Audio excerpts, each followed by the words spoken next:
God is still writing your story. Being confident of this very thing, that he who has begun a good work in you will complete it until the day of Jesus Christ. Philippians 1:6. Beloved, let me remind you today, your life is not a random sequence of events.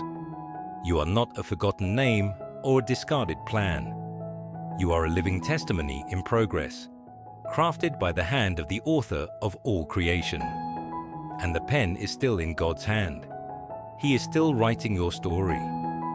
Yes, there are chapters that feel silent, pages filled with pain, waiting, confusion, or what feels like failure. But those are not the end.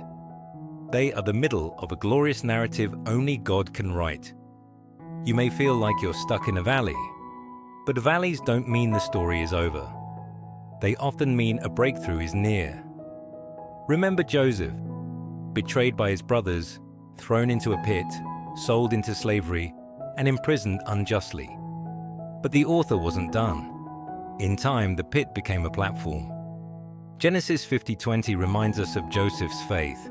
You intended to harm me, but God intended it for good to accomplish what is now being done. God writes beauty out of brokenness. He turns mourning into dancing. He brings purpose from pain. And we know that in all things God works for the good of those who love him. Romans 8:28. So don't close the book when God is still writing the next chapter. What seems like an ending may actually be a new beginning. Your delays are not denials.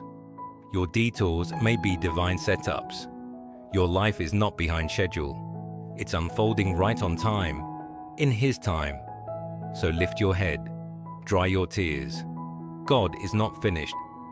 Every heartbeat, every prayer, every trial, and every triumph is a sentence in a sacred story, filled with grace, redemption, and destiny. For I know the plans I have for you, declares the Lord, plans to prosper you and not to harm you, plans to give you a future and a hope. Jeremiah 29:11. You are not too far gone. It's not too late. God is still writing.